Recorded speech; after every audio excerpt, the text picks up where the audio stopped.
महाभारत का युद्ध जो वर्तमान हरियाणा राज्य के कुरुक्षेत्र में लड़ा गया था, मानव इतिहास में अब तक लड़े गए सबसे भयावह युद्धों में से एक माना जाता है।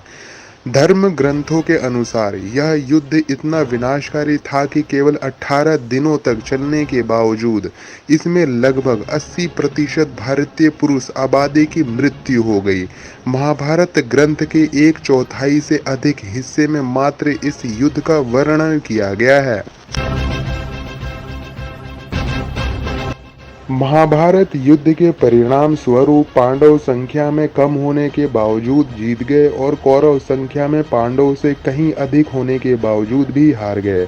इसका कारण उनके कर्म को माना गया, नीति और अनीति की राह पर चलने को माना गया, विधि के विधान के पक्ष और विपक्ष में खड़े होने को माना गया। पांडव युद्ध जीत गए और श्री कृष्ण ने पांडवों में सबसे बड़े भाई युधिष्ठिर का राज तिलक कर दिया। जिनका राज तिलक स्वयं भगवान के हाथों से हुआ हो, उनका विनाश कैसे हुआ? क्या हुआ जब हस्तिनापुर की राजगद्दी पांडवों के हाथों में आ गई? पांडवों ने हस्तिनापुर पर कब तक शासन किया? वे आखिर कैसे मर गए या वास्तव में उनकी हत्या कर दी गई? और सबसे महत्वपूर्ण बात, भगवान श्री कृष्ण के साथ क्या हुआ था?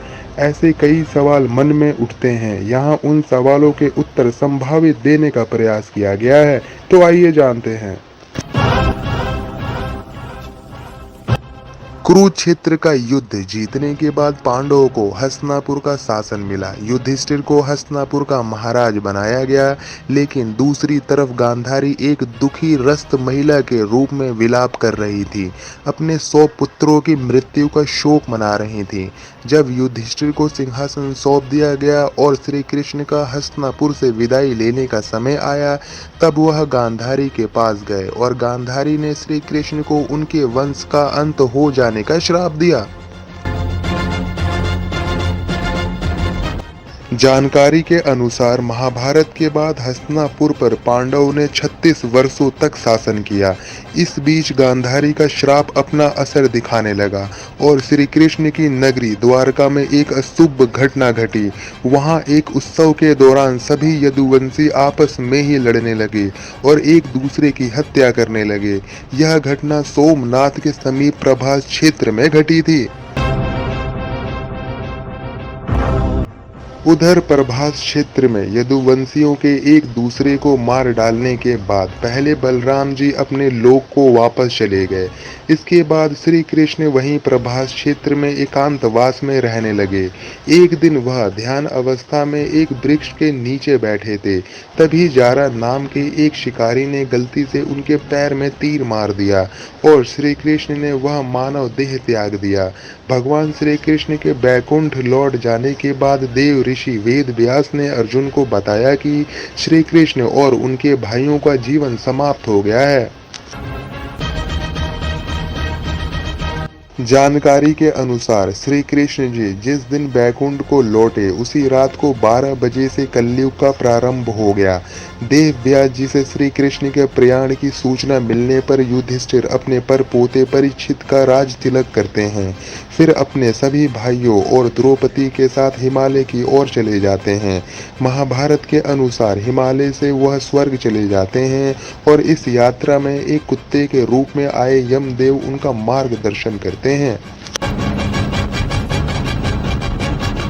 जैसे जैसे सभी पांडव हिमालय पर ऊपर की तरफ चढ़ते हैं, वे एक एक करके गिरने लगते हैं और उनकी आत्मा उनका शरीर छोड़ने लगती है। यह क्रम द्रौपदी के साथ शुरू होता है और भीम के मृत्यु पर समाप्त होता है। उनकी मृत्यु के कारण उनकी इच्छाओं, आकांक्षाओं और उनके गर्भ के कारण होने वाली परेशानियों से जुड़े हैं। केवल युधिष्ठिर ही थे जिन्होंने किसी भी चीज पर गर्व नहीं किया था। इस कारण केवल वही जीवित रूप में हिमालय के ऊपर स्वर्ग के प्रवेश द्वार पर पहुंच पाते हैं। स्वर्ग के प्रवेश द्वार पर भगवान यम कुत्ते के रूप को त्याग कर अपने असली रूप में आते हैं और युधिष्ठिर को स्वर्ग में प्रवेश करने देने से पहले उन्हें नर्क में ले जाते हैं। नर्क में युधिष्ठिर अपने भाइयों और द्रौपदी को अपने पाप स्वीकार करते हुए देखते हैं तो उन्हें उनके पापों से मुक्ति दिलाते हैं। इसके बाद भगवान इंद्र युधिष्ठिर को स्वर्ग ले जाते हैं और उनसे वादा करते हैं कि उनके भाई और द्रौपदी भी जल्द स्वर्ग में स्थान ले लेंगे। महाभारत के सबसे महत्वपूर्ण पात्र भगवान श्री कृष्ण और पांडवों ने इस तरह नश्वर संसार को छोड़ दिया। इसके बाद कलयुग शुरू हुआ जो अभी तक चल रहा है। जानकारी के अनुसार अब तक कलयुग के 5000 साल पूरे हो चुके हैं। कलयुग की अवधि क्या है, इस पर अलग अलग मत देखने को मिलते हैं।